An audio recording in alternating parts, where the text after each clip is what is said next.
Sure. So, hi everyone. My name is Jagriti, and I am.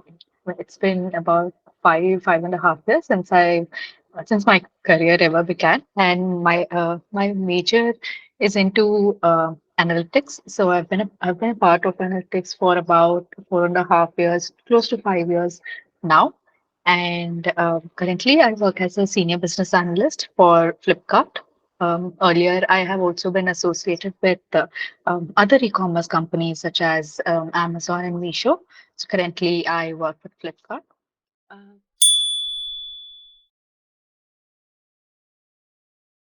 here.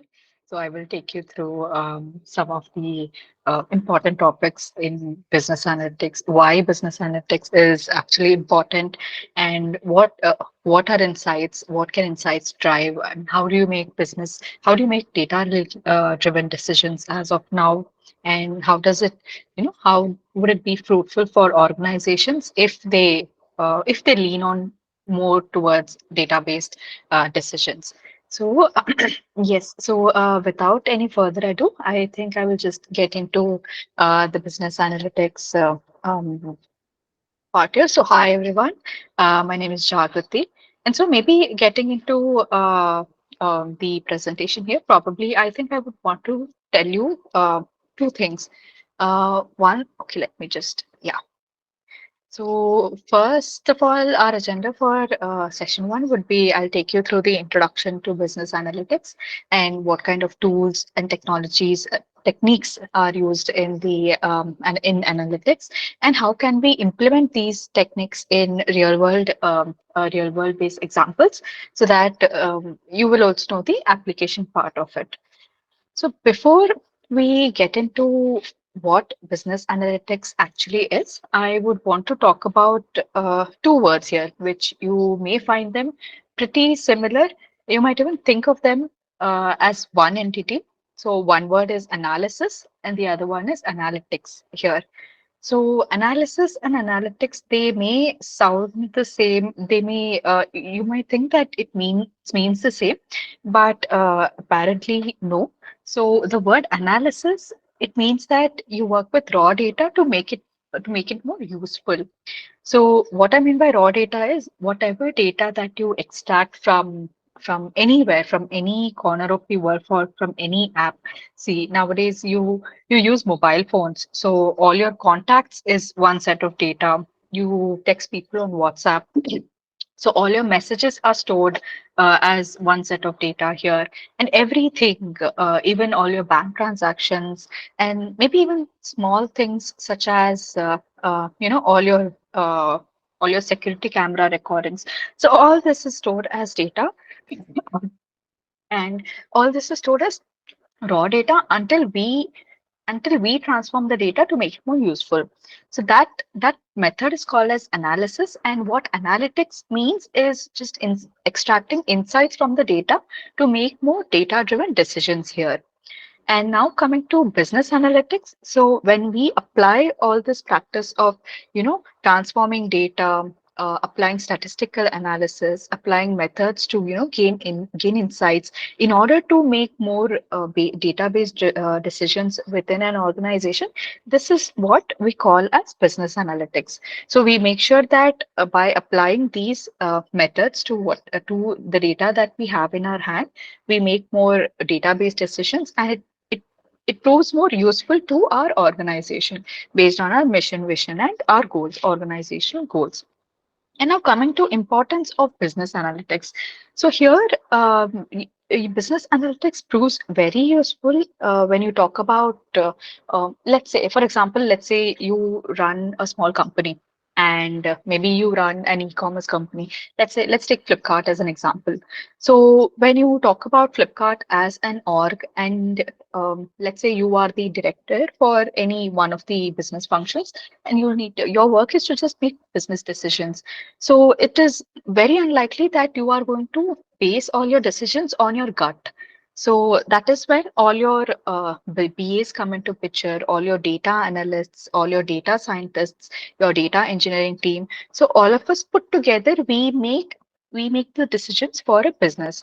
And the importance, why business analytics is very much important is because, number one, yes, as we spoke about, data driven decision making is pretty critical for any business if you can take. So we would leverage data and analytic insights rather than just relying upon your intuition or your guesswork here. The next, it is also very helpful in optimizing your performance. So what I mean by this is, so let's say I'll just take an example of an e-commerce site once again. So let's say you study your user behavior, you study your sales trends or your operational processes, your market dynamics, and through all this you can actually optimize the strategies that you can use. And these strategies can help a company in enhancing operational efficiencies or reducing costs and maximizing profits. The third point is I want to talk about predictive capabilities. So what I mean by predictive capabilities is when we use predictive methods such as data modeling or forecasting, where we can actually anticipate future trends, what would the customer behavior be, and what are the market changes. So by using all these insights, you can also make sure that you stand ahead of competition here. The fourth point is enhanced customer understanding. So, what I mean by this is, so when you talk about any product or any feature, uh, it mainly revolves around customers. And your customers can be anyone here. Probably it can be your clients, they can be your consumers, your end consumers, or they can be your own stakeholders. So over here, by analyzing customer data, preferences, and their behavior patterns, businesses can actually personalize how they market their strategies, and they can also develop targeted campaigns, to improve customer satisfaction and to build better relationships. Now, the last point, but a very important point, is a competitive advantage.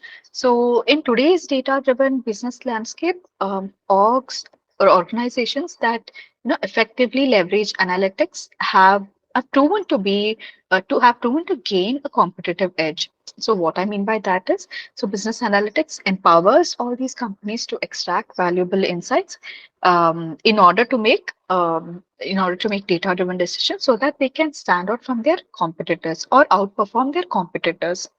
So these are the main importance of all the business analytics. And now let's just see where all we can apply the same. So as you can see here, my pointers. So applications of business analytics, there are a couple of areas where it proves to be very useful. So it can be your marketing and customer analytics. What I mean by this is here we again put our customer in the center. That is, we analyze customer data, we analyze market trends, and help businesses understand what your customer behavior is, what are his preferences, his sentiments, so that we can develop optimized price strategies, we can develop targeted marketing campaigns. You can also segment your customers into multiple segments, and you can test your data, you can test your strategies that way.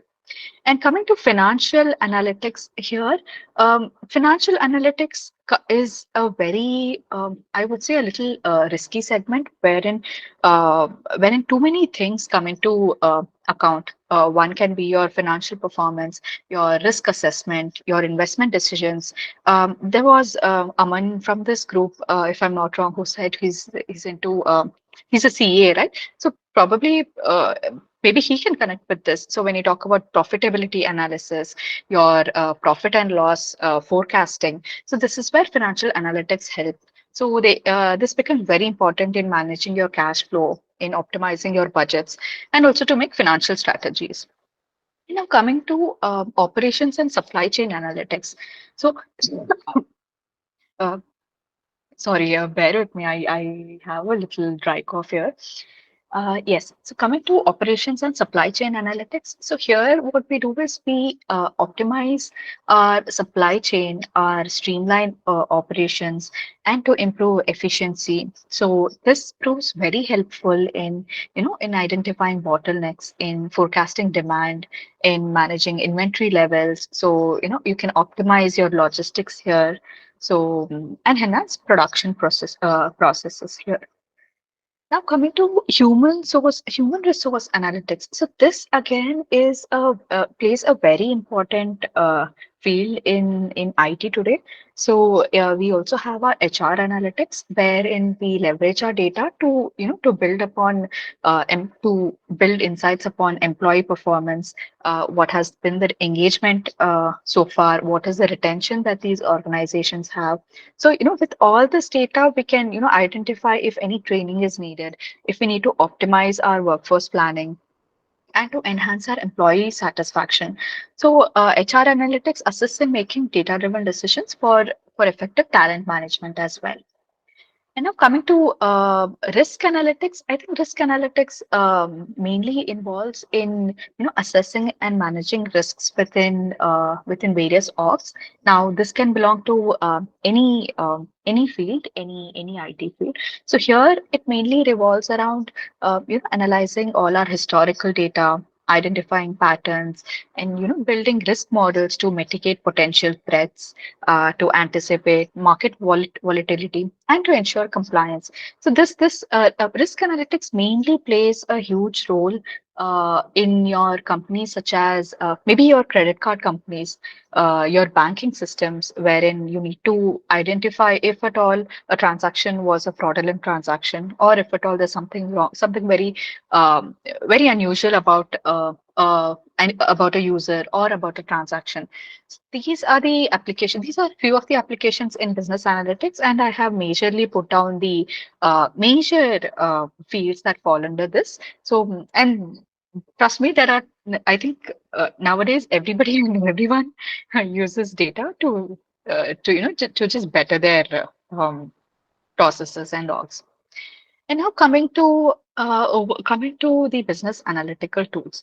So these are mainly see when I talk about business analytics and leveraging data. So these are the few words I'm going to throw in very often here and there. But I don't think whatever I talk about would be achieved without few tools here. And few tools that are very much useful in analytics, we have divided them. We have put them into multiple buckets based on their purpose over here. So a couple of them, as you can see my screen, so they have been divided into data visualization tools, statistical analytical tools, data mining tools, predictive modeling, machine learning, test analytics, data integration, and optimization tools. Can anyone here tell me if you have used any of these tools so far, or do you have any basic knowledge on them? Anyone? I'll get into depth of what these tools actually do.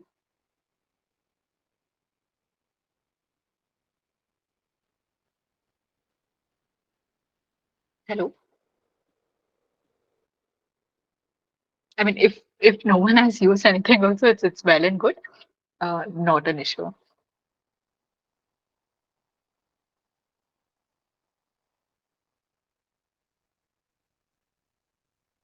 Basic of R language. Yes, yes. R is pretty useful. R, SQL, Python.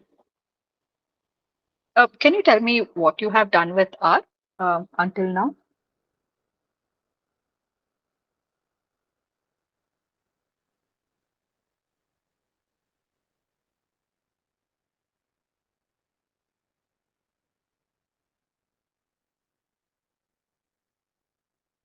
Okay, I think I'll just move ahead. So first one, found out the meaning of the given data. Yes, yes, yes. I think R, SQL, Python, they mainly fall under scripting languages wherein you can also load your data, transform your data, manipulate it as per your requirements, and then pull out insights. Along with that, I think you can also do visualizations, which is very helpful. Got it. Okay, let's move ahead. So first one is your main is your most important thing, which everybody uses as of now. These are called the data visualization tools. So these, see, whenever you look at data in maybe a spreadsheet or an Excel sheet. So it doesn't usually make sense to actually look at numbers on an overall because they wouldn't be easy to read. So, I mean, just imagine if you are looking at a chart and if you're looking at a table of data, so you can actually get insights much faster, and the readability is very easy in the form of charts. So that is the reason visualization tools have become a predominant part of any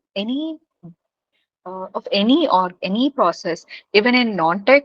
I believe people use tools such as Tableau, Power BI, Excel also, wherein you also build your macros and things like that. So yes, to visually represent your data in form of charts, graphs, or dashboards, even interactive visualizations, your data visualization tools are very important. And couple examples for them are Tableau, Power BI, even your Excel falls under this, your ClickView, um, and etc. Yes. So getting into statistical analytical tools. So here, these tools provide capabilities for data exploration, hypothesis testing, your regression testing. All these are statistical techniques. So if you are not aware of these, it's not an issue. I'll be taking up them shortly in the same webinar as well. And couple of them which have proven to be very famous are your R, your Python, and especially all your built-in libraries such as NumPy, Pandas, Skippy, and SAS. Now, coming to data mining tools, these tools use algorithms and techniques to discover patterns, your relationships, and insights from large data sets. So they assist in tasks such as classification, your clustering, your any anomaly detection, and a couple of examples for your data mining tools would be your Rapid Miner and Nime. Nime is a pretty easy tool if you guys want to explore. Um, you don't even need to have any coding capabilities for Nime. It is just drag and drop, and there are built-in functions that would perform various functions that you would need. So I'd suggest you guys explore Nime. It's pretty easy. Now coming to predictive modeling tools. So these tools involve building of a statistical or your machine learning models, to predict future outcomes based on all your historical data. So a couple of them are, as you can see, it's IBM SPSS or SAS Enterprise Miner. There's also another tool called Alteryx, if you've heard of it. Now, coming to machine learning tools, they enable businesses, to apply algorithms and techniques to train models that can automatically learn and make predictions or decisions. So, couple popular machine learning frameworks and libraries include your scikit-learn, your TensorFlow, and your PyTorch. Now, these basically support tasks such as your classification, your regression, your clustering, and there's also something called natural language processing. So it falls under this. Coming to your text analytical tools, so these tools process and analyze unstructured textual data to extract meaningful information and sentiments. So, and couple examples would be your Lexalytics, maybe your Rapid Miner as well. So here, text analytical tools probably see maybe if you want your tool to go through a huge amount of data and in order to just pick couple of wordings here and there and to decide if at all your data bucket should fall under various clusterings, so then your text analytics tools uh, are very useful. Now, coming to optimization tools, so the here what you do is you solve, so you provide solutions for complex problems by considering various constraints and objectives. So these are mainly used in supply chain optimization, your inventory planning, your production planning, your resource allocation. And few examples of these are Microsoft Solver Foundation, etc. And coming to data integration tools, so here these tools mainly assist in consolidating and integrating data from various sources, such as your databases, your Excel sheets, spreadsheets, also your cloud platforms. So they enable businesses to create a unified or a holistic view of their data for analysis and reporting purposes. So here, a couple examples are your SQL Server, your Talent, your Informatica Power Center, and so on and so forth. So now these are a couple examples of the analytical tools which are mainly popular in the market as of now. But I believe there are n number of tools which which even I wouldn't have heard of, to be very honest. And maybe a couple of them you can pick up for exploration from here.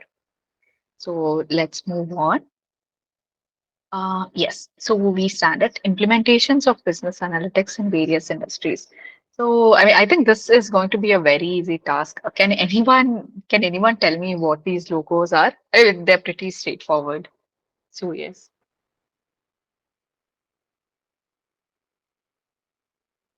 10 points for anyone who can guess all the six logos here. And they're fairly easy. Coca-Cola, American Express, Amazon, Netflix, Uber, YouTube. Yes, yes, absolutely. I mean, I think I put a very easy logos here. So, Correct. no. Yeah, they're very straightforward. Very Got true. it. Exactly, exactly. So yes, so let's talk about implementations of business analytics. So here, when you talk about analytics, I think this predominantly exists in all our day-to-day lives. To be very honest, even even the smallest of smallest things, like if you go to a library and you look at all the books naming categories in a librarian's system there. So all these books are classified as per the genres that these books are into. And it's the placing has been such planned that it becomes easier for retrieval, so easier for readability. So now let's get into a couple of examples here, and I'm going to tell you how actually analytics plays roles in all of these companies here. So let's start with Netflix. So Netflix actually uses analytics.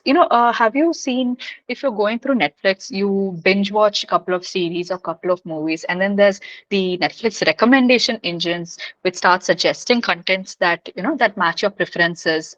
So it can actually keep you hooked. So it reads all your viewing data, it reads your user data, all the feedback that you give to Netflix, and then it suggests movies or series that are very similar to your interests. So in a way, it can also lead to higher customer engagement and retention. And coming to Amazon, Amazon is as we all know, they're very stringent in in enhancing customer experience to drive sales. So wherein they use collaborative filtering or predictive modeling, to offer personalized product recommendations and optimize price strategies and manage their inventory very efficiently. Now, coming to Uber, have you seen how Uber actually allocates a cap to you at a particular period of time? It has to read through the both demand and supply in your particular area or where you are available. It also looks into the real-time traffic patterns, the real-time demand, also the driver availability at that particular time. So this is how the prices are adjusted, and this is how the rides are allocated, and to suit both your drivers and your passenger demand as well.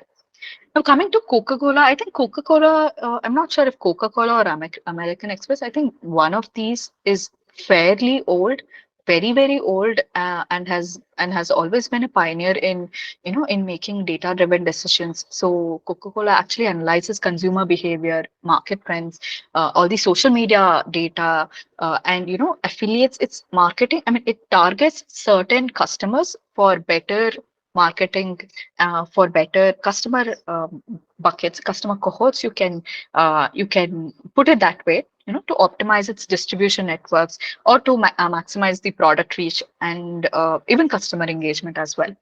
Now, coming to American Express, I think this is they used analytics, to detect fraudulent transactions and to prevent credit card fraud, which has become fairly which has become fairly very pretty common these days. They analyze all your transactional data, all your user behavior patterns, all your history, all the historical fraud patterns, and also they also analyze if they identify if any suspicious activities are happening during real time, so that they can actually uh, work on timely intervention and enhance security for all their cardholders. Now, coming to YouTube. So even YouTube, I think YouTube and Netflix examples are fairly similar here. Even if you look at YouTube, the way they use their analytics, in order to give in either recommendations or to give you targeted campaigns. So, can anyone tell me this? Has it so been that you had been, you were searching to buy a new mobile phone on Google, let's say, and then when you get into YouTube, there's already an ad for mobiles that you've already viewed, or the mobiles, or just mobile ads campaigns right in front of your eyes. Yeah, very true. Yeah. So Because these apps collect data literally. exactly. So they read everything that you are doing. I think privacy is a lost concept today. Yeah, We will get into that uh, much forward. So yes, so this is how YouTube reads whatever you do. Look at what you're browsing. Given taking your recommend more proper and appropriate videos for you. They also read in the time at which you exit from a video. If you have viewed the video overall, have you completely viewed the video, or you've stepped out of it right in the middle? So things like that. So this is how I think I believe business analytics plays major role in couple of the industry examples that we've seen right now.